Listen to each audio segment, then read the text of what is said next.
A lo largo de la evolución, los organismos no solo hemos ido cambiando de forma, también hemos cambiado de tamaño. De hecho, parece haber una tendencia en algunos linajes al aumento de tamaño. Y algunos linajes han dado lugar a verdaderos gigantes del pasado y del presente. Porque tenemos por un lado los dinosaurios saurópodos y por otro lado los probostídeos como los elefantes actuales. Pero en otras ocasiones, bajo determinadas circunstancias, la evolución sigue el camino contrario, el de la miniaturización. Hay un fenómeno que lo conocemos como enanismo insular, un fenómeno evolutivo que ha dado lugar a formas de pequeño tamaño procedentes de especies que en otros lugares fueron mucho más grandes. Entre algunos casos de enanismo insular hay algunos cercanos a nosotros, como por ejemplo este pariente diminuto nuestro, Homo floresiensis, los hobbits de la isla de Flores, o un caso muy particular de una curiosa cabra extinta, Myotragus balearicus. Hoy vamos a ver cómo ocurre este proceso.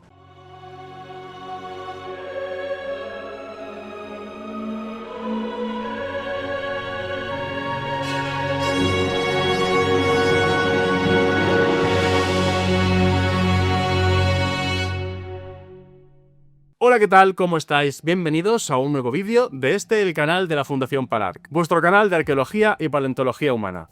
Aquí, Francesc Gascó, el Paco Ceico, vuestro paleontólogo de confianza. Hoy vamos a hablar de un tema que tiene mucho de paleontología pura y dura y mucho de biología evolutiva, así que como os podéis imaginar, son temas que a mí me encantan. Y para empezar a contaros esta historia, voy a empezar a hablaros de una paleontóloga, Dorothea Bate. Dorothea Bate fue una paleontóloga, zoóloga y ornitóloga británica, que si bien fue muy influyente en estas disciplinas, nunca se le ha dado el reconocimiento que se merecía. Para empezar, fue la primera mujer contratada como científica por el Museo Británico de Historia Natural, actualmente el Museo de Historia Natural de Londres, y lo logró a la temprana edad de 19 años. Para los arqueólogos es también muy importante porque fue pionera en el campo de la zooarqueología, dedicando gran parte de su carrera al estudio de las faunas de yacimientos prehistóricos. También se dedicó durante mucho tiempo al estudio de las faunas de entornos insulares, y entre 1901 y 1911 exploró yacimientos de Chipre, Creta o las Islas Baleares. Sus investigaciones aportaron datos muy valiosos acerca de cómo ocurre la evolución en las islas,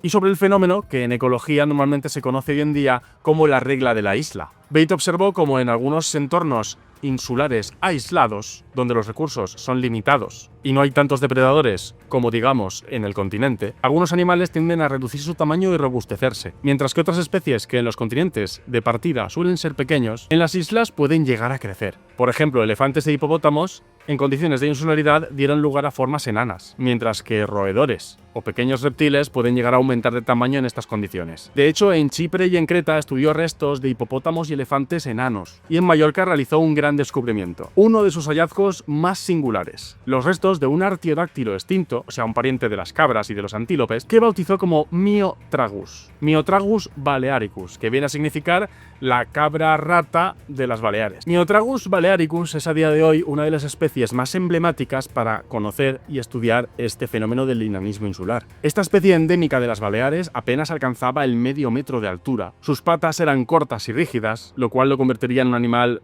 bastante lento, pero eso en las islas no era un gran problema. En el ecosistema balear de aquella época del Pleistoceno no había depredadores que pudieran hacerle sombra, al menos en cuanto a depredadores terrestres. El peligro si acaso podía llegarle del cielo, ya que sí que había aves rapaces, de las que Myotragus podría simplemente esconderse entre la vegetación en lugar de tener que huir. Presentaba una ligera joroba sobre los hombros, un lomo arqueado hacia los cuartos traseros y una cola bastante larga para lo que es un artiodáctilo. Por supuesto, como otros artiodáctilos, tenía 4 dedos en cada pata, aunque solo 2 apoyándolos para caminar, y todo lo que la convertía en una especie tan peculiar son el resultado de miles de años de evolución en un entorno aislado, en un entorno insular. Pero vamos a viajar un poquito atrás en el tiempo para conocer este fenómeno. Fue en 1964 cuando el zoólogo británico Bristol Foster, que se interesó por los patrones de evolución de los mamíferos en entornos insulares, publicó un artículo bastante importante para el momento en la revista Nature acerca precisamente de la evolución de los mamíferos en las islas. En ese trabajo, Foster analizó una muestra comparativa de 116 especies de mamíferos insulares y sus parientes continentales, observando un patrón recurrente, pero que hasta ese momento no se le había puesto el foco que merecía. Como ya hemos comentado hace un momento, por ejemplo, hipopótamos o elefantes tendían a evolucionar hacia formas más pequeñas en las islas, islas. Mientras que los animales que en los continentes son de pequeño tamaño, como los roedores o los insectívoros, que son el grupo al que pertenecen por ejemplo los erizos y las musarañas, podían llegar a aumentar de tamaño significativamente comparados con sus parientes del continente. A este patrón Foster lo llamó la regla de la isla, y también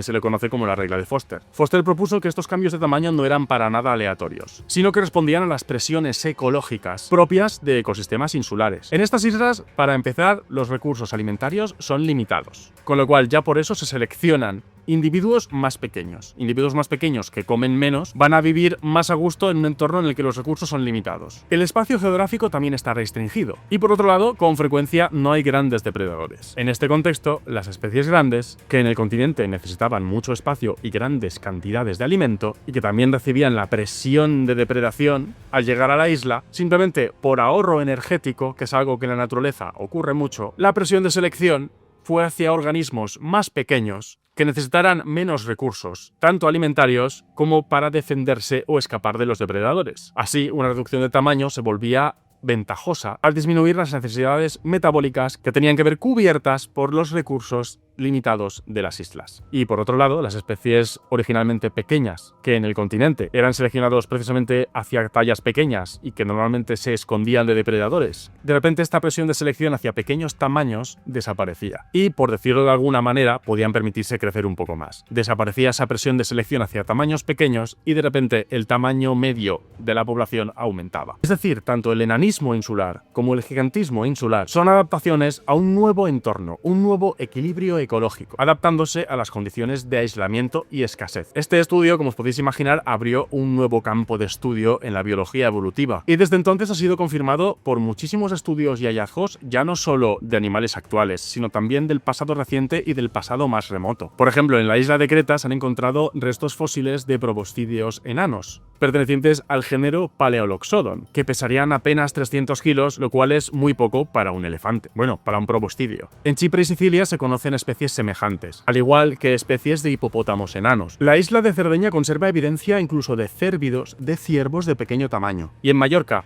y Menorca, además de este Myotragus balearicus tan emblemático descubierto por Dorothea Bay, se han documentado otros casos de especies que han sufrido o gigantismo o enanismo insular, como por ejemplo un lirón de mayor tamaño. Incluso en el registro fósil más antiguo se observan casos de enanismo insular. Por ejemplo, muchos dinosaurios del Cretácico superior de Europa muestran, siendo adultos, algunos tamaños relativamente menores que otros parientes suyos que vivían en otras zonas. Y es que Europa, durante el Cretácico superior, era un archipiélago. Pero por supuesto, uno de los casos más impactantes de este fenómeno del enanismo insular lo representa Homo floresiensis, un pariente nuestro, los apodados como los hobbits de la isla de Flores, unos homínidos descubiertos en el año 2003 en la cueva de Liang Bua, en la isla de Flores, en Indonesia. Un ejemplo más de cómo ni nuestro propio linaje puede escapar al funcionamiento de la naturaleza y de la selección natural. Si os gustan estos temas, estás de enhorabuena porque estamos preparando muchos contenidos nuevos. Para no perderte ninguno de ellos, recuerda, lo primero, suscríbete al canal si todavía no lo estabas a estas alturas. En segundo lugar, dale al botón de la campanita para recibir notificaciones cada vez que publiquemos un vídeo nuevo. También te animamos a que nos sigas en las redes sociales de la Fundación PALARC y a que de vez en cuando te pases por nuestra página web, donde encontrarás toda la actualidad